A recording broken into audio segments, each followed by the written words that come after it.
Stop. He's not a doctor. He's maintenance. Dr. Preston Vale's voice cracked across the private pediatric suite, just as Elijah Mercer turned the chrome faucet all the way open.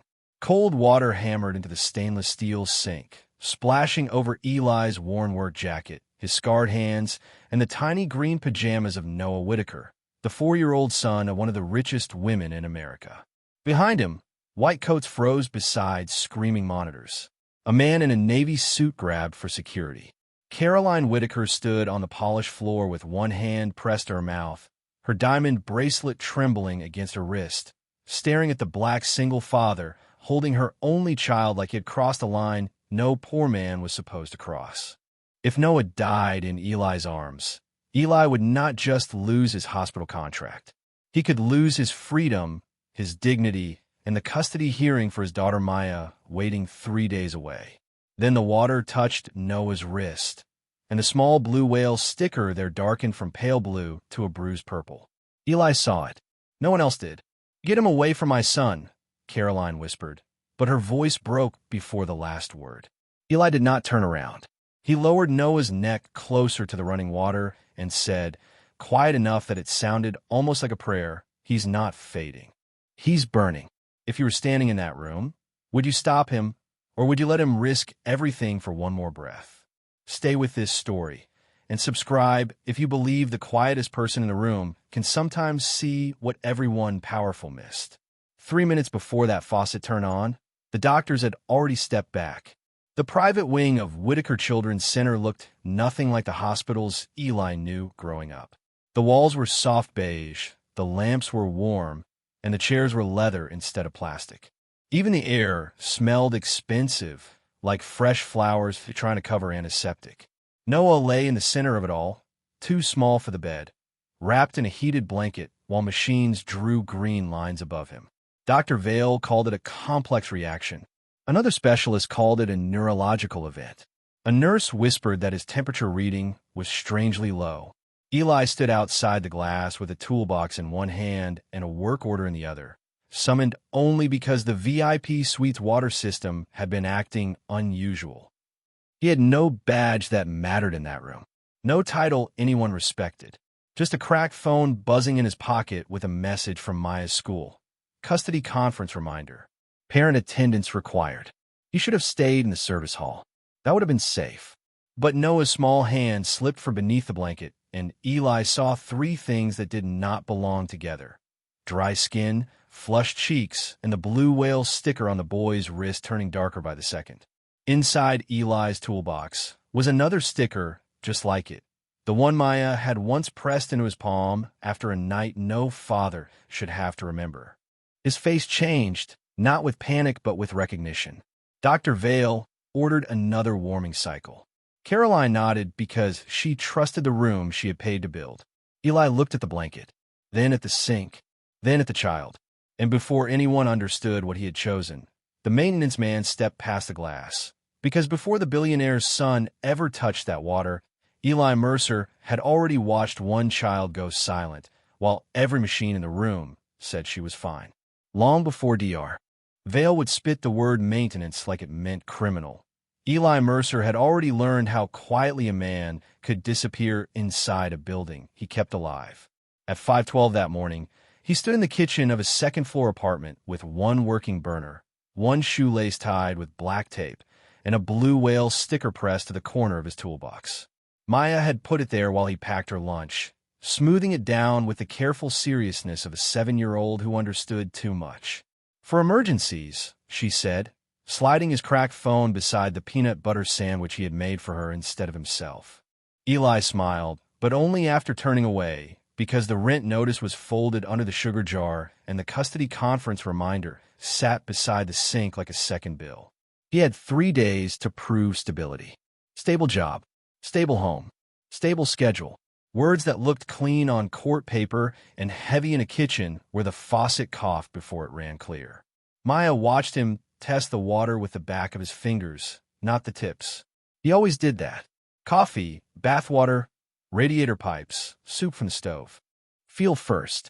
Trust the machine second. She had asked him once why he never believed the numbers right away. Eli had looked at the tiny whale sticker on her wrist and said, "Because numbers can be wrong, baby. Skin tells the truth faster." She did not know that sentence came from a night he still never named. A night when a cheap digital thermometer blinked normal while her little body burned against his chest. A night when he stopped waiting for permission and carried her toward water before the ambulance lights ever washed red across the apartment walls. Maya only knew that her father kept blue whale temperature stickers in his glove box, in his toolbox, and once, folded behind her school photo, in his wallet. By 6:40, Eli was walking her to school beneath a sky the color of old steel. His work jacket smelled faintly of pipe sealant and hospital soap. Maya held 2 fingers of his left hand, the way she had since kindergarten. At the gate, she looked up and noticed a shadow under his eyes. "You're coming to the conference, right?" Eli crouched, so his face was level with hers. The buses hissed behind them. Parents in clean coats moved past without looking down. "I'll be there," he said. "A Mercer keeps a promise." She nodded, believing him because children have to believe the strongest voice in their world. Then she pressed one more blue whale sticker into his palm. His first shift that day was not supposed to put him anywhere near Caroline Whitaker or her son. He was assigned to the basement plant room, where boilers groaned behind locked doors and the city's richest children slept above pipes most people never thought about. Eli tightened valves, logged water pressure, replaced a corroded mixing cartridge, and ignored the message from his supervisor warning that one more school conflict would be noted.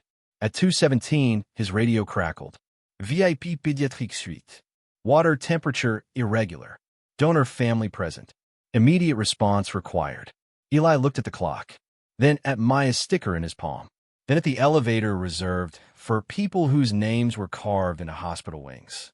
If he went up, he might miss the one promise his daughter had asked him to keep. If he did not, something above him was already running wrong. Eli reached the VIP floor with Maya's blue whale sticker still folded inside his fist. The private elevator opened without a sound, and for a second he stood facing a hallway that looked less like a hospital than a 5-star hotel built for frightened wealthy families. Marble under soft lights, white orchids on a side table, a security officer behind a glass desk. At the far end, a bronze plaque read Whitaker Pediatric Innovation Wing in letters large enough to make a working man feel smaller before he took one step. Eli looked at the clock above the nurse's station. 2:23. Maya's conference was at 3 o'clock. He tightened his grip on the toolbox and walked forward anyway. Security stopped him before he reached the suite. "Service entrance is downstairs." Eli lifted the work order without raising his voice. "Water temperature irregular. VIP Pediatrique Suite." The guard looked at his boots, then his jacket, then the toolbox, as if each one made the paper less believable. Before the guard could answer, a nurse with tired eyes and a badge that read Lena Ortiz stepped out from behind the station. "He's the water systems tech. Let him through." The guard pressed the door release like he was doing Eli a favor. Inside the suite, everything was warmer than it should have been. Eli felt it before anyone told him. Heat sat in the room like a hand over a mouth. The sink was polished clean, the faucet new, the counter spotless except for unopened medical supplies and a small strip of children's temperature stickers. One of them was a blue whale. Eli's eyes stayed on it half a second too long. Dr. Preston Vale stood beside the bed, silver hair perfect, sleeves rolled just enough to look busy.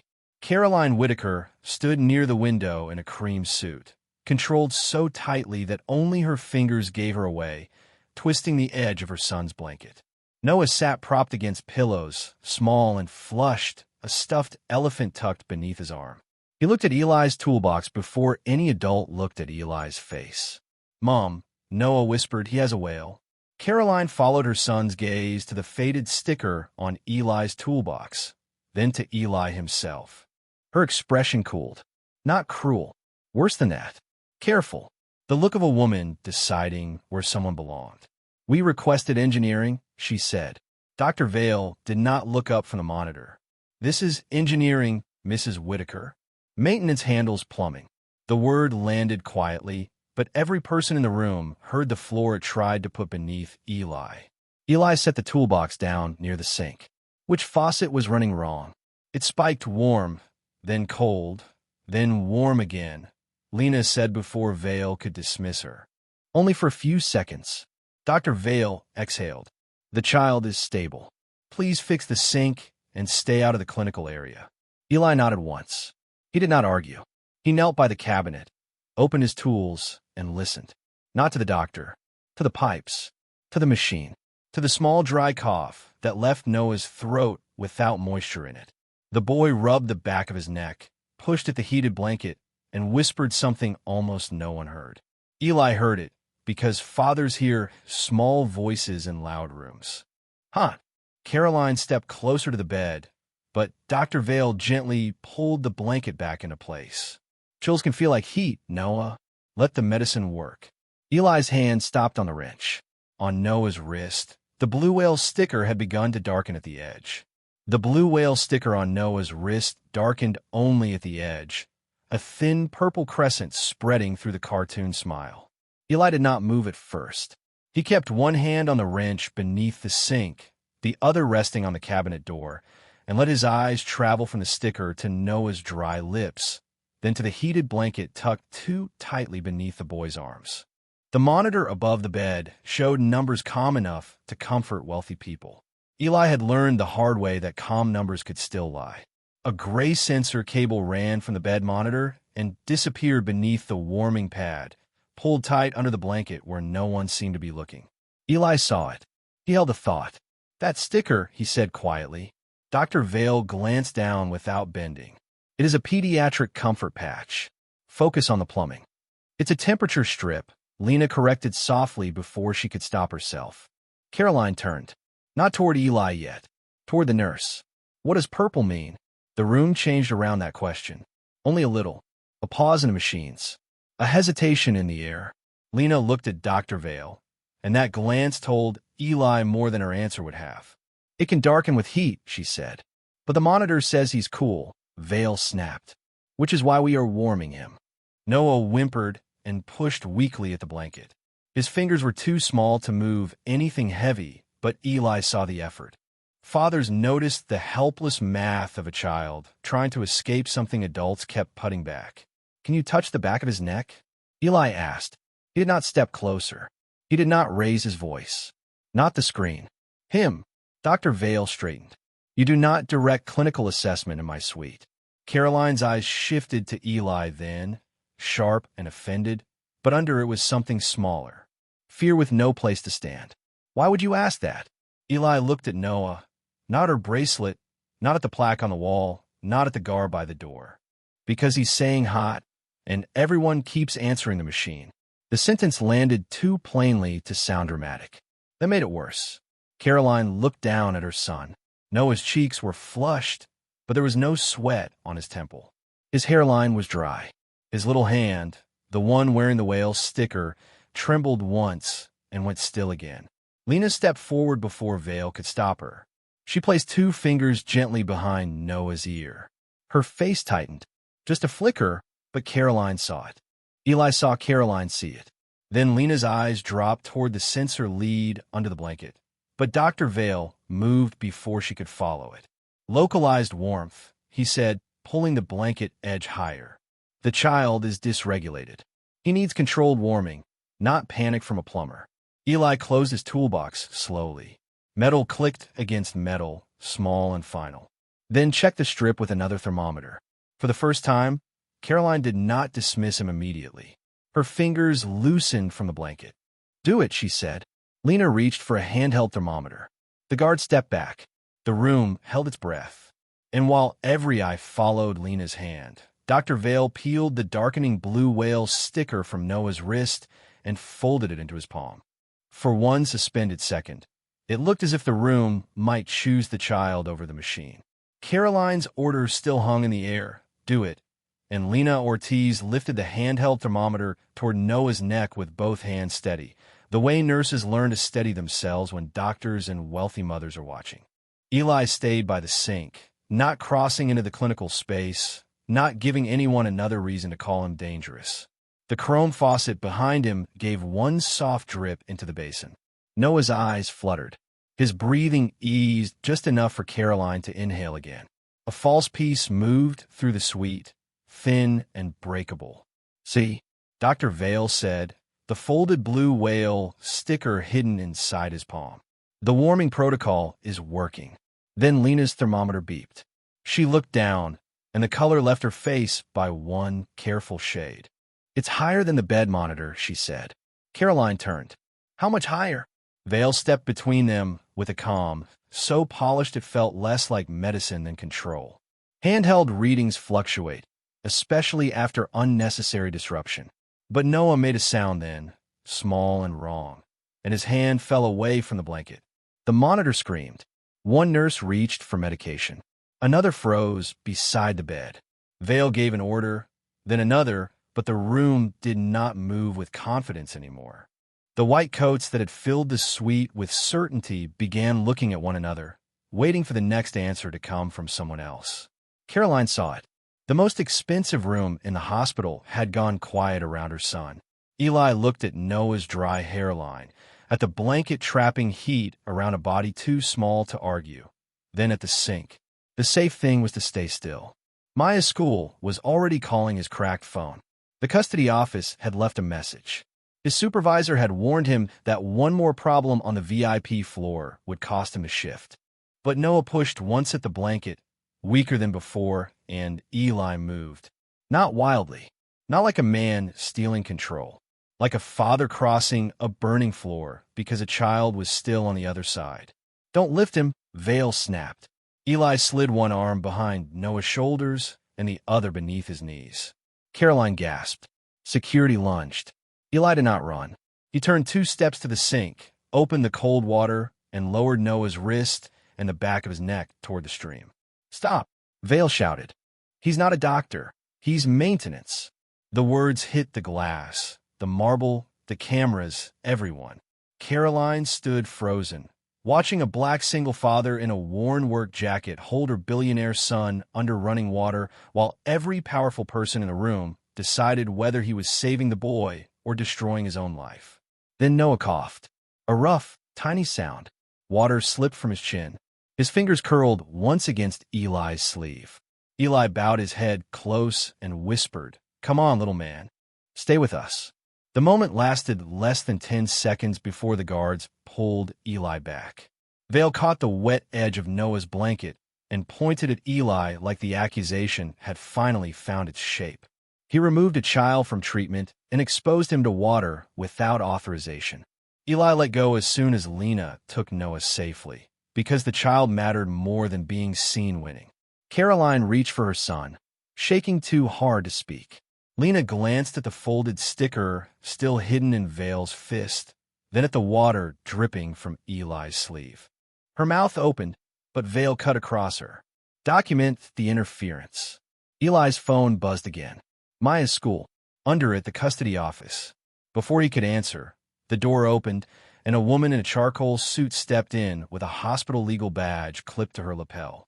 She looked at the wet sink, the guards, the child breathing in Lena's arms, and Eli standing there with water running off his hands. "Mr. Mercer," she said, "you need to come with me and sign a statement before this gets worse." The woman in the charcoal suit did not raise her voice. She did not have to. The badge on her lapel carried the hospital seal, and behind her stood 2 security officers looking at Eli's wet sleeves, as if the water itself were evidence. "This is a routine protection statement," she said, placing a tablet on the counter beside the dripping sink. On the screen, Eli saw the words "unauthorized removal from treatment," "non-clinical exposure to water," "possible contamination," "interference with pediatric care." His name was already typed at the top. Elijah Mercer, maintenance contractor. Dr. Vale stood behind her with the calm face of a man who had moved the danger out of Noah's body and onto Eli's shoulders. "Sign that you acted outside your role," the lawyer said. "Leave the unit, and we do not escalate this with law enforcement tonight." Eli looked past her. Noah was back in Lena's arms near the bed, coughing weakly, cheeks flushed, his tiny pajamas soaked at the sleeve where the cold water had touched him. Caroline stood close enough to reach her son, but not close enough to understand what had just saved him. Her eyes kept moving between Noah's breathing, Eli's wet hands, and the tablet waiting for a signature. "Where's the strip?" Eli asked. The lawyer blinked. "This is not about a sticker. It is if you're asking me to sign a lie about why I moved him." The room tightened. Security shifted. Caroline looked up then, not with trust, but with the first crack of something more dangerous than doubt. "What sticker?" Dr. Vale answered before Eli could. "A contaminated strip handled near the sink during Mr. Mercer's unauthorized cooling attempt. It is no longer clinically useful." Eli's cracked phone buzzed again. Maya's school.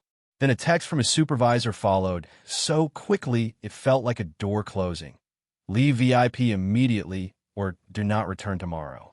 The lawyer glanced at the lit screen and saw enough to understand the pressure. Her voice softened, which made it colder. "Mr. Mercer, you have a daughter, correct? These incidents can become complicated for parents with pending hearings. Signing prevents confusion." There it was. The false choice, polished clean.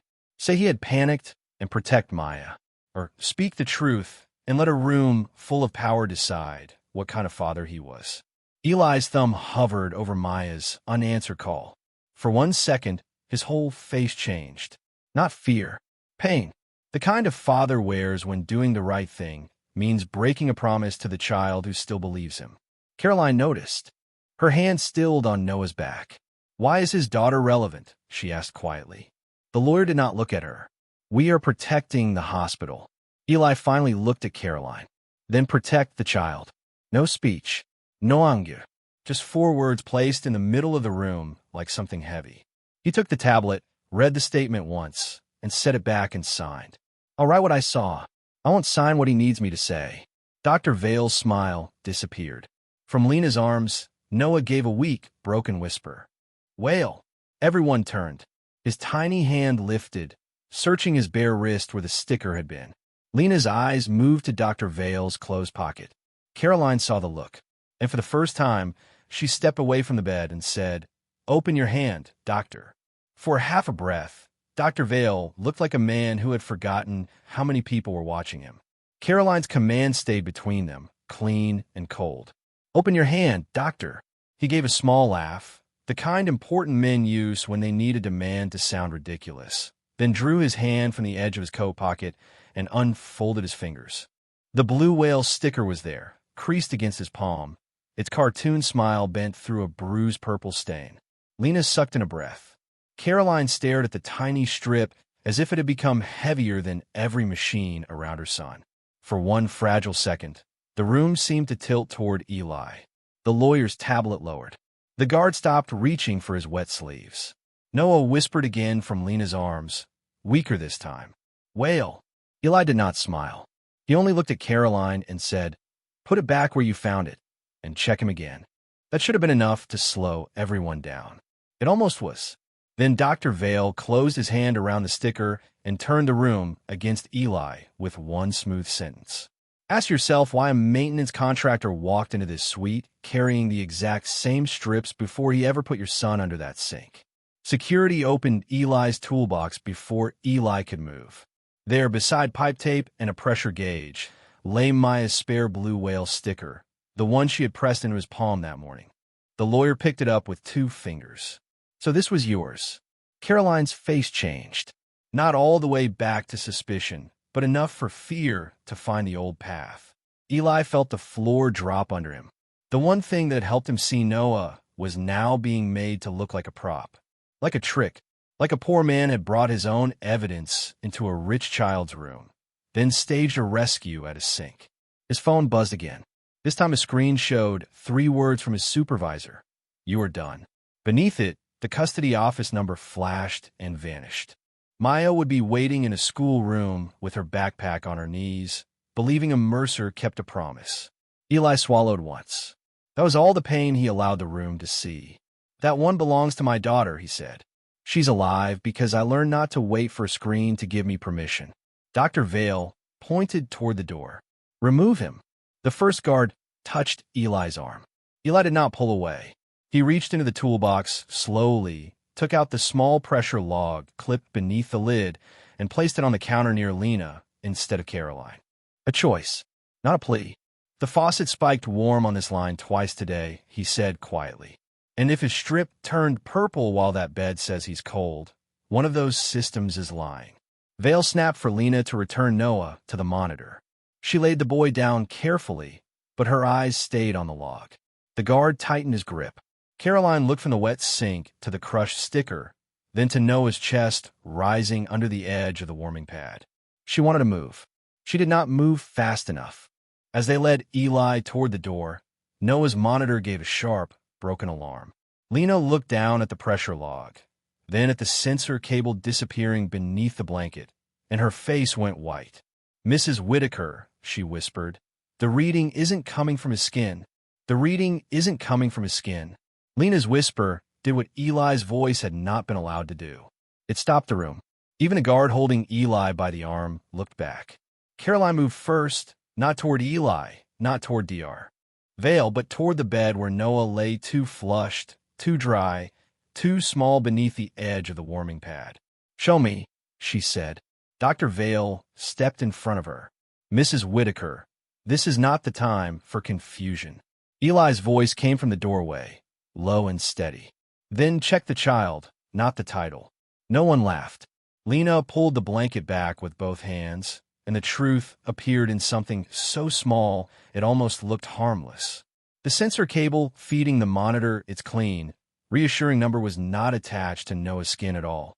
It had slipped beneath the warming pad and pressed against the cool underside of the mattress frame, reading the bed instead of the boy. A loose probe, a heated blanket, a child burning quietly while a room full of experts trusted a screen that had never touched him. Caroline's face changed in pieces. Disbelief first, then horror, then guilt so sharp it left her speechless. "Check him manually," she said, no longer asking permission. Lena placed the thermometer behind Noah's ear. It beeped. This time she did not look at Dr. Vale before speaking. "He's critically overheated."